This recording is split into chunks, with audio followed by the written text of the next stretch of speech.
India और या भारत से कुछ होने वाला नहीं है। आगे जो होने वाला, जो लोगों को नहीं पता, जो इनकी योजना है, ये तरह तरह की यात्राओं के नाम पे यात्रा निकालेंगे। पूरे देश में दंगा कराने की इनकी योजना है। कहीं सफल होंगे, कहीं असफल होंगे। चाहे वो सनातन धर्म का मुद्दा हो या वन नेशन वन इलेक्शन का मुद्दा हो, या कोई अब one nation one election one language भी तो करके देखो, पता लग जाएगा कहाँ पे आपके किसी बात को मानने को तैयार साउथ नहीं है तैयार भी, सुप्रीम कोर्ट मानने को तैयार नहीं है। जो हमारे यहाँ कस्टम्स हैं वो साउथ में नहीं है, जो साउथ में है वो हमारे यहाँ नहीं है। साउथ में भांजी से शादी जो है मामा की बहुत बेहतर शादी मानी जाती है, हमारे यहाँ प्रोहिबिटेड है। वेस्टर्न यूपी में देख लें, नॉर्थ इंडिया में कहीं भी वो शादी नहीं हो सकती। तो कैसे यूनिफॉर्मिटी लाएंगे? कोई ड्राफ्ट तो सामने आवे पहले। कि हमने इनसे पूछा व्हाट्सएप पे और फेसबुक पे कि भैया आप सनातन धर्म क्या है, तो सनातन धर्म बताने को तैयार नहीं है। सनातन धर्म के माने तो फिर सती प्रथा होगी, फिर जो है लोग घड़े में से निकलेंगे, फिर लोग चंद्रमा से लटाव में लटक जाएंगे। तो बहुत सारी चीज़ें नहीं वो बताने को तैयार नहीं। जी मोदी जी आएंगे और 10 में से 10 नंबर। 2024 के इलेक्शन से पहले कई सारे पॉलिटिकल मुद्दे लोगों के बीच में उछाल दिए गए हैं। पहले इंडिया वर्सेस भारत शुरू हुआ, सनातन शुरू हुआ, और बहुत से ऐसे मुद्दे अभी महिला आरक्षण को लेकर जिस तरह से बिल पेश किया गया है, उसको कानून बनाने की कोशिश की गई है। किस तरह से ये मुद्दे लोगों के बीच में जाएंगे और इसका क्या पॉलिटिकल बेनिफिट मौजूदा गवर्नमेंट को मिलता है आने वाले इलेक्शन में या नहीं मिलता है, या फिर विपक्ष इन पर अपनी क्या राय रखता है, वो पहलू ज़रूर इसमें जो है वो सामने आएगा। साथ में प्रबुद्ध लोग क्या सोचते हैं जो अपने वोट से जाके सरकार बनाते हैं, उनके दरमियान ये मुद्दे कितनी अहमियत रखते हैं, इन्हीं लोगों से हम बात करते हैं। इस वक्त हम मेरठ कचहरी प्रांगण में हैं। यहाँ पर वकील हज़रात हमारे साथ हैं, कुछ सामाजिक संगठन के लोग हैं। आप मुनीश त्यागी हैं, वकील हैं, सीनियर वकील हैं और साथ में सामाजिक कार्यकर्ता भी हैं। वकील साहब, जो ये मुद्दे चल रहे हैं आजकल, आप न्यूज़ में भी सुन रहे हैं, अभी G20 हुआ, उसके सारी चीज़ें थी, किस तरह से आप देख रहे हैं कि गवर्नमेंट जो है, चाहे इंडिया वर्सेस भारत हो या सनातन वाला मामला हो या फिर और दूसरे जो मुद्दे उठे हैं, क्या वजह रही है और कितना ये आप लोगों को अपील करते हैं? ऐसा है, अपील तो ये बिल्कुल नहीं कर रहे हैं, क्योंकि सरकार के पास कोई एजेंडा नहीं है। उसने जनता के लिए, किसानों के लिए, मजदूरों के लिए कोई काम नहीं किया है जो दिखाई दे। तो अब जनता को बहकाने के लिए, उसको गुमराह करने के लिए और देश की जनता को धोखा देने के लिए ये इस तरह की बातें ला रहे हैं, जिनका जनता के शोषण से, जुल्म से, अन्याय से, गरीबी से, भुखमरी से, बेरोजगारी से कोई मतलब नहीं है उनका लेना देना। सिर्फ जनता को धोखा देने के लिए और उसको गुमराह करने के लिए उसको दिखा रहे हैं कि हमने ये किया, हम ये करेंगे। वो करना कुछ नहीं है, सिर्फ धोखा देना है। अभी इंडिया वर्सेस भारत हुआ, क्या लगता है आपको कि ये मुद्दा कितना जो है लोगों में, या जो लोग ये मानते हैं कि कहीं ना कहीं गवर्नमेंट जो है वो अंग्रेज़ों की एक छाप से उसको आज़ादी हिंदुस्तान को दिलाकर और भारत उसका नाम करने जा रही है, क्या ये प्रैक्टिकली पॉसिबल हैं ये चीज़ें, या फिर सिर्फ एक जुमला है जिसको उछाल दिया गया और बहुत से लोग इस पर जो है आपस में तू मैं और बहसबाजी शुरू हो गई? नहीं, इससे इंडिया और या भारत से कुछ होने वाला नहीं है। अब इन्होंने इस बहस को क्योंकि देख लिया, इसका रिएक्शन हो गया पूरी दुनिया में, पूरी इंडिया में लोगों ने इसको पकड़ लिया कि ये जुमलेबाजी कर रहे हैं, झूठ बोल रहे हैं। तो अब उन्होंने वो बहस बंद कर दी है, क्योंकि ये कैसे बदल, ये इंडिया को छोड़ ही नहीं सकते। RBI है, सुप्रीम कोर्ट ऑफ इंडिया है, IAS है, IPS है, IIM है, ISRO है, ये इनको नहीं छोड़ सकते हैं। हमारा जो रिजर्व बैंक ऑफ इंडिया है, इसको कैसे छोड़ देंगे जो सारे नोटों पे लिखा हुआ है? तो ये सिर्फ इन्होंने एक जुमलेबाजी है, सिर्फ जनता को दिखाने के लिए कि हम ये कर रहे हैं, कुछ किया तो है नहीं, इसलिए नाम बदलने को ही करना बता रहे हैं। तो इससे कुछ नहीं होगा। जनता समझ रही है कि ये सिर्फ झूठ बोल रहे हैं, हमको धोखा दे रहे हैं और ये सिर्फ जुमलेबाजी कर रहे हैं, इससे कुछ होने वाला नहीं है। आने वाले इलेक्शन में आपको लगता है कि कहीं ना कहीं कुछ माहौल इस तरह का फिर से चीज़ें हो सकती हैं? कई बार ऐसे सामाजिक संगठन होते हैं जो अपनी तरफ से भाईचारे की कोशिशें अब वो तेज़ भी हो गई हैं।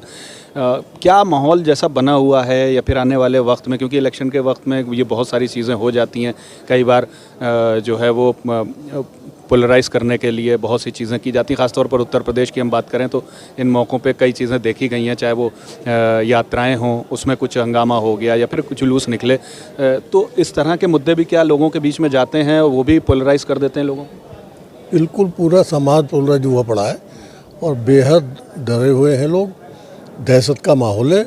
और आगे जो होने वाला है, जो लोगों को नहीं पता, जो इनकी योजना है, ये तरह तरह की यात्राओं के नाम पे यात्रा निकालेंगे, पूरे देश में दंगा कराने की इनकी योजना है। कहीं सफल होंगे, कहीं असफल होंगे, लेकिन हम लोगों को चेतना कर मतलब हाँ उन्हें बता रहे हैं, अवेयरनेस कर रहे हैं उनकी। अगर वो समझ रहे हैं लोग बाग।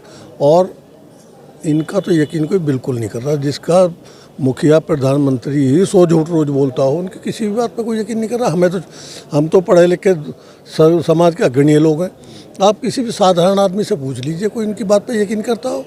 और सही बात का भी यकीन नहीं होता। असल बात तो ये है कि इन्हें ये नहीं पता तुम पहुंच कहाँ गए। इनकी सही बात कोई नहीं मानता कोई। और मैं कई लोगों को कहता हूँ, मैंने कहा नहीं भाई ये तो सही है। वो कहते हैं कि नहीं, कैसे सही है, सिद्ध करो इसे। हालत ये हो गई है कि इनकी बात को कोई मानने वाला है नहीं। माहौल बिल्कुल इनके खराब है और ये देश पर कब्जा करना चाहते हैं, हो किसी तरह से। वो कई सारे इन पे मुद्दे हैं कि जैसे पहले 44 जवान मरवा दिए थे। और एक थोड़ी है, मतलब इतनी लंबी लिस्ट है अगर इनके, और इनका किया हो कोई वायदा पूरा हुआ हो। और जो काम इन्होंने करें, चाहे नोटबंदी, चाहे GST, 1, 2, 4, मैं कह रहा हूँ यही देख लीजिए। G20 किया इन्होंने, 4 गुना पैसा खर्च करा, इवेंट करा, केवल तमाशा किया। इसमें कुछ मिलाना थोड़ी है। ये तो UN की तरह भी नहीं है, इसका कोई वजूद ही नहीं है जिस पे इतना लंबा चौड़ा खर्च कर दिया केवल अपनी व्यक्तिगत छवि चमकाने के लिए। लेकिन एक चीज़ है, G20 हुआ, इतने सारे मुल्क हैं, 20 मुल्क हैं, मतलब यूनियंस हैं इसमें शामिल हैं कई मुल्कों की। तो क्या आपको नहीं लगता कि उतनी अहमियत है इसकी? कहीं ना कहीं कुछ बेनिफिट जो है व्यापारिक मिल सकता है। इतने बड़े बड़े लोग आए, अमेरिका के राष्ट्रपति आए, कनाडा, ब्रिटेन और सब जगह के प्रधानमंत्री, और ये लोग आए यहाँ पे अटेंड किया, तो इसकी कुछ तो वैल्यू होगी। आप ये समझते हो कि ये मोदी जी के बुलाने से आ गए या मोदी जी की वजह से आ गए? पहली बात तो ये है, बाय रोटेशन सबको मिलता है ये मौका अध्यक्ष बनने का। ये जो तमाशा करते हैं ना, हम अध्यक्ष बन गए, इससे पहले और देश बन चुके हैं। पाकिस्तान बन चुका है, इससे छोटे छोटे इंडोनेशिया बन चुका है। तो एक तो ये तमाशा करते हैं एक जरा सा। दूसरी बात ये है, इसका अधिकारी का कोई महत्व नहीं है। किसी में अपनी बात बन जाए तो ठीक है। मान लिया यहाँ इन्होंने बात करी, अभी टूडो ने मना कर दिया कि हम तो नहीं करते तुमसे कोई समझो, कनाडा वाले ने। तो इसका कोई महत्व ही नहीं है ज़्यादा, जिससे ये भुनाए फिर रहे हैं। एक चीज़ तो हुई है, जो ये गलियारा बनने जा रहा है दूसरा, जो अब तक जो बन रहा था, वो चीन उसमें सबसे ज़्यादा अहमियत रखता था। उसमें तो थोड़ा सा फ़र्क पड़ेगा अगर बना। और उसमें भी 2 ही हैं साझेदार अभी तक, कोई और शामिल हुआ नहीं हुआ, होगा नहीं होगा, कोई गारंटी नहीं है। एक तो हमारा देश और एक अमेरिका, 2 देश अभी शामिल हुए हैं। इसमें कितने लोग शामिल होंगे ये भी नहीं पता। ये कोई ऐसा नहीं है, मतलब ये तो मानवाधिकार जैसा भी नहीं है, ये यूनाइटेड नेशन जैसा भी नहीं है जो सब लोग एक राय बना के समझौता करते हैं, उस पर दस्तखत करते हैं। ये तो वो वैल्यू भी नहीं रखता जितना तमाशा इन्होंने बना रखा है। हम तो ये कह रहे हैं किसी तरह हमारा देश बच जाए, बाकी चीज़ें तो बाद में होंगी। देश पर कब्जा हो चुका, संविधान ख़त्म, और तो इमरजेंसी के भी चांस है। और आप समझ लीजिए क्या कुछ हो सकता है। मैं पंडित या भविष्यवक्ता तो हूँ नहीं, लेकिन बहुत बुरे आसार दिखाई दे रहे हैं। धन्यवाद। जिस तरह से पूरा एक इवेंट को मैनेज किया जाता है, बहुत सी चीज़ें दिखाई जाती हैं, लगता है कि कहीं ना कहीं जो दिखाया जा रहा है वो शो ऑफ ज़्यादा है, लेकिन जो समस्याएं बुनियादी हैं वो बहुत ज़्यादा बड़ी हैं और उनकी बात नहीं हो रही। ऐसा है, ये जो केंद्र की सरकार है, ये पूरा का पूरा क्या नाम है, सिर्फ प्रोपेगेंडा करती है। हज़ारों करोड़, कम से कम 700-800 करोड़ रुपया तो रोज़ का एडवर्टाइजमेंट का ही इसका गवर्नमेंट का खर्चा है। कभी मंदिरों पे, कभी मस्जिदों पे, कभी इस पे, इन्हीं चीज़ों पे सारा पैसा जो हमारा जनता का पैसा है ये खर्च किया जा रहा है। जबकि और उन पे भी जिन पे कहीं खर्च हो रहा है, राम मंदिर बन रहे हैं, सरदार पटेल की मूर्तियां लगी, उनमें भी 500-500 रुपए के टिकट भी लगा दिए हैं। एक ये व्यवसाय बना लिया है। और इस व्यवसाय से ही क्या नाम है कि धार्मिक जो सनातन धर्म को मानने वाले हैं उनका भी विश्वास कम हो रहा है। आप सिर्फ मंदिर मस्जिद जितना भी ये पैसा खर्च कर रहे हैं, अगर ये गरीबों को झोपड़ियों को एक मकान बना दें गरीबों को रोटी दे दें, रोजगार दे दें। नहीं, प्रधानमंत्री आवास योजना के तहत बना रहे हैं वो मकान, तो क्या लगता है आपको वो काफ़ी है या फिर और दूसरे इवेंट पे ज़्यादा पैसा खर्च हो रहा है? प्रधानमंत्री योजना के अंतर्गत भी जो बन रहे हैं उसमें भी बड़े बड़े जो बिल्डर हैं वो खरीद रहे हैं, गरीब आदमी को नहीं मिल रहा, वो भी बहुत कम लोगों को आज तक एक नहीं। जी जी, आइए कौन, बहुत कम लोगों को गरीब इसका योजना का। अब ये बीमा योजनाएं हैं और दुनिया भर की योजनाएं हैं, स्वास्थ्य की योजनाएं हैं, इनमें किसी को भी कोई, अगर हॉस्पिटल में यूँ कह दें कि साहब हम पे तो वो आयुष्मान कार्ड है, आप हमारा इलाज करना, कोई लेता ही नहीं है। और कई लोग ऐसे हैं जो ले भी लेते हैं तो बड़े बड़े बिल बनाते हैं, उससे कोई उनको फ़ायदा हो रहा है। संविधान को बदलने की भी बात की जा रही है। कई बार ऐसे जो इन संगठनों से जुड़े हुए या सरकार के कोई संगठनों से जुड़े हुए लोग हैं वो मंचों पे कह चुके हैं कि मतलब अब तब्दीली की ज़रूरत है, इसमें बदलाव की। एक लीगल एक्सपर्ट होने के नाते भी, वकील होने के नाते, इतने साल आपने इस प्रोफेशन में दिए हैं, आपको क्या लगता है कि इसकी मतलब क्या चीज़ें आपको लोगों को समझ में आती हैं? इतना वक्त आपने देखा है, इन 9 सालों में क्या उतार चढ़ाव है और आगे आने वाला वक्त क्या कहता है? देखिए, बाबा भीमराव अंबेडकर द्वारा रचित जो संविधान है उसको बदलने का भी प्रयास किया जा रहा है, लेकिन वो संविधान का जो प्रियम्बिल है उसमें जो 4 शब्द हैं उन्हीं पे पूरा भारतवर्ष चलता है आज भी। और जिस दिन वो शब्द हट जाएंगे तो यहाँ पे अनार्की फैल जाएगी, यहाँ पे एक दूसरे को लोग मारें काटेंगे, इसमें कोई लॉ एंड ऑर्डर की व्यवस्था ही नहीं रहेगी। उसको भी बदलने का अगर प्रयास सरकार करेगी तो ये मुनासिब नहीं है, अच्छी बात नहीं है। अभी हमने पिछले दिनों देखा कि यहाँ पर कोई भी काम ऐसा नहीं हो रहा है कि जो सामाजिक मुद्दे हैं या धरातल से जुड़े हुए जो गरीबों के, पिछड़ों के, सबके मुद्दे हैं उनसे दूर करने के लिए ये सब शोषे फेंके जाते हैं। चाहे वो सनातन धर्म का मुद्दा हो या वन नेशन वन इलेक्शन का मुद्दा हो, या कोई अब one nation one election, one language भी तो करके देखो, पता लग जाएगा कहाँ पे आपके किसी बात को मानने को तैयार साउथ नहीं है, तैयार भी सुप्रीम कोर्ट मानने को तैयार नहीं है। अब डिस्ट्रिक्ट कोर्ट मेरठ में अगर कोई जजमेंट होता है तो वो यहाँ के अधिकारी को हिदायत है कि वो हिंदी में जजमेंट दे, लेकिन जब वही केस किसी तरह से जब हाई कोर्ट होता हुआ सुप्रीम कोर्ट में जाता है तो हर केस की सबसे पहले ट्रांसलेशन होता है। एक गरीब आदमी का 20,000 रुपया कम से कम ट्रांसलेशन में ही खर्च हो जाता है। तो सबसे पहले तो इस काम को करें कि अगर यार हिंदी में अगर जजमेंट लोअर कोर्ट में हो रहा है तो वो जजमेंट हिंदी में ही हाई कोर्ट में और सुप्रीम कोर्ट में भी होना चाहिए।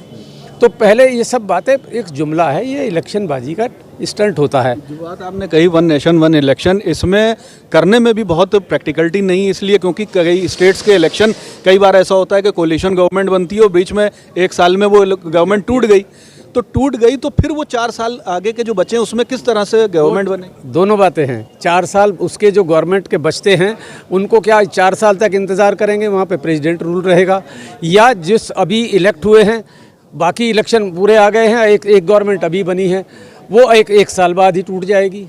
तो ऐसा पॉसिबल नहीं है और इसको कोई भी भारतवर्ष में क्या पूरे जो हमारे स्टेट्स हैं, जितने भी स्टेट्स हैं, कोई भी मानने को तैयार नहीं है इस बात के लिए। तो ये एक शोषा छोड़ा जाता है इसलिए कि ताकि पब्लिक जो है, जो आम मुद्दे हैं, गरीबों के मुद्दे हैं, बेरोज़गारी के हैं, भ्रष्टाचार के मुद्दे हैं, उनसे ध्यान भटकाने के लिए ये सब शोषे छोड़े जाते हैं। होना हुआ ना इसमें कुछ है नहीं। अच्छा, आपको लगता है क्या यूसीसी भी एक शोषा है या फिर इस पर करेंगे क्योंकि 2024 का इलेक्शन है, कुछ ऐसा मैसेज देने की कोशिश, जैसे 370 हटाई गई और एक बहुत बोल्ड निर्णय लिया गवर्नमेंट ने, हटा दिया, और 3 तलाक के मामला था उसमें कानून बना। तो क्या आपको लगता है कि यूसीसी को लेके भी, क्योंकि एक फिर ये बात की जा रही है कि कहीं ना कहीं गवर्नमेंट 24 से पहले इस चीज़ को कर देगी ताकि एक मैसेज बड़ा उनकी जो वोट बैंक है उसको जाए और वो ऐसा सोचें कि नहीं अब सामान्य जो है वो कानून हो गया और सबके लिए बराबर है। ये प्रैक्टिकली क्या लगता है? ये यूसीसी का मुद्दा ये भी एक जुमला है, एक शोषा है। खाली यूसीसी यूनिफॉर्मिटी, किस चीज़ में यूनिफॉर्मिटी लाना चाहते हैं? अभी कोई ड्राफ्ट तैयार नहीं है, पब्लिक में ड्राफ्ट तो फेंकें तब पता लगेगा उसमें।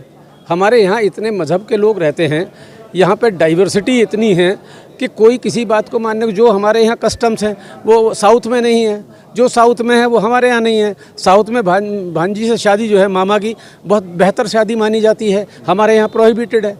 वेस्टर्न यूपी में देख लें, नॉर्थ इंडिया में कहीं भी वो शादी नहीं हो सकती। तो कैसे यूनिफॉर्मिटी लाएंगे? कोई ड्राफ्ट तो सामने आवे पहले, उस पर तभी तो बात की जा सकती है, जब ड्राफ्ट ही सामने नहीं है। अब दूसरी बात यह कि शादी ब्याह के लिए जब भारत में सबको एक ये अधिकार है कि वो बालिग अगर है दोनों, तो वो कोई भी शादी आपस में कर सकते हैं, मज़हब नहीं पूछा जाता। उसके लिए यहाँ पे जो स्पेशल मैरिज एक्ट बनाया गया था 1954 में, वो इसीलिए बनाया गया था 2 पर्सन कोई भी हैं, उसमें जाति धर्म बिरादरी कुछ पूछा ही नहीं जाएगा, सिर्फ वो दोनों के दोनों एडल्ट होने चाहिए, उसकी शादी होगी। फिर उसमें जो भी कुछ उसका गवर्नेंस होती है बाद में, वो 3 तलाक कहने से तलाक उसका नहीं होगा, हिंदू मैरिज एक्ट में तलाक नहीं होगा, उसका तलाक भी डिस्ट्रिक्ट जज के यहाँ अलग से पिटीशन जा रहा है, स्पेशल मैरिज एक्ट में ही जाता है, तब वो होगा। तो ये सब एक्ट इसलिए बनाए गए हैं कि यहाँ पे इतने सारे मज़हब के लोग रहते हैं, तो यहाँ यूनिफॉर्मिटी की कोई बात हो ही नहीं सकती है। ये भी एक जुमला है। अगर बात की जाए सनातन का मुद्दा इन दिनों बहुत उठाया गया और उसको साउथ से लेके और नॉर्थ तक का सारा जो है हंगामा हो गया, कितने पॉलिटिकल पार्टीज़ के और ख़ास तौर पे जो गवर्नमेंट में है पार्टी, किस तरह से उसको उठाया है, चाहे वो गृह मंत्री हों, चाहे हमारे प्रधानमंत्री हों, इस मुद्दे को आप लोग किस तरह से देखें? सनातन धर्म का मामला भी एक जुमला है, लोगों को बहकाने की एक कोशिश है। क्योंकि हमने इनसे पूछा व्हाट्सएप पे और फेसबुक पे कि भैया आप सनातन धर्म क्या है, तो सनातन धर्म बताने को तैयार नहीं है। सनातन धर्म के माने तो फिर सती प्रथा होगी, फिर जो है लोग घड़े में से निकलेंगे, फिर लोग चंद्रमा लटाओं में लटक जाएंगे, तो वो सारी चीज़ें नहीं वो बताने को तैयार नहीं है। हम इनसे पूछ रहे हैं कि सनातन धर्म में जो प्रॉब्लम है, जो हज़ारों साल से गरीबी चली आ रही है, जो भुखमरी चली आ रही है, जो शूद्र जिनको जो मेहनत का तबका है, किसान मजदूर हैं, उनको शूद्र बता रहे हैं, उनको पढ़ने का लिखने का मनुस्मृति में अधिकार ही नहीं है, औरतों को पढ़ने का अधिकार नहीं है। तो ये भी एक शोषा है। ये सनातन धर्म को सिर्फ जनता को भटकाने के लिए, उसका ध्यान भटकाने के लिए वो ये ला रहे हैं। और जो सनातन जो प्रॉब्लम है, जो समस्याएं हैं, उनको दूर करने को या उनको बताने को तैयार नहीं है। ये इसको भी जनता समझ रही है। आम तौर पे लोगों से अगर बात की जाए, जनरली आपसे बात करता हूँ, आप एक वोटर भी हैं, आप गवर्नमेंट के जो भी इन 9 सालों में आपने सेंट्रल गवर्नमेंट का, क्योंकि 24 में इलेक्शन है, जो भी चीज़ें देखी उससे आप कितना इत्तेफाक रखते हैं एक वोटर की हैसियत से, या फिर आपको लगता है कि नहीं जो कहा गया वो हुआ नहीं और वोटर जो है वो भी धोखे में रहा? देखिए, विकास तो हुआ है, जैसे सड़कें बनी हैं और फ्लाईओवर वगैरह बने हैं, बहुत सारे विकास के कार्य हुए हैं। और जैसे अभी बाबूजी कह रहे थे सनातन धर्म की, ये भी बहुत ज़रूरी है, क्योंकि सनातन धर्म बिछड़ता जा रहा है। अभी मैं बाबूजी के सामने कहना नहीं चाह रहा था इस बात को, तो उसमें सुधार की काफ़ी आवश्यकता है। जो गवर्नमेंट कर रही है वो बहुत अच्छा काम कर रही है। अभी कितना नंबर देंगे आप अपने तौर पे सेंट्रल गवर्नमेंट को, और लगता है आपको कि नहीं काम अच्छा हुआ है तो अगली बार भी हमें जो है उसके साथ चलना? जी, मोदी जी आएंगे और 10 में से 10 नंबर हैं। बहुत से मुद्दे हैं सरकार के, अपनी बहुत से सवालात हैं सरकार से, बहुत से सवालात हैं लोगों से अपने ख़ुद के भी, जिस तरह से इंडिया भारत सनातन, सिविल यूनिफॉर्म सिविल कोड, या फिर 1 नेशन 1 इलेक्शन के इन दिनों में मुद्दे छाए रहे मीडिया में भी। ये ज़रूर हुआ कि मीडिया के एक बड़े तबके ने सिर्फ एक पहलू को ही ज़्यादा उजागर किया, लेकिन बात उन लोगों से भी होनी चाहिए कि जो इससे डायरेक्टली इफ़ेक्ट होते हैं, उनको कितनी मुद्दों की जानकारी है और कितना वो उस पर अपनी राय बना सकते हैं। हमारी यही एक कोशिश थी, इसीलिए हम उस जगह पर आए जहाँ पर समझदार लोग, समाज का एक प्रबुद्ध तबका रहता है, वो इस चीज़ को किस बारे में सोचता है, किस तरह से इसको लेता है और अपनी राय किस तरह बनाता है, ये हमने आपके सामने पेश करने की कोशिश की। हम उन इलाकों में भी जाएंगे आगे की सीरीज़ में जहां पर कम पढ़ा लिखा तबका है, वो किस तरह से सोचता है और अपना नेतृत्व तय करने में किन किन चीज़ों का ध्यान रखता है, हम ये भी बात करेंगे। फ़िलहाल इस मुद्दे पर आज के लिए इतना ही, इजाज़त दीजिए, फिर होगी मुलाकात। धन्यवाद।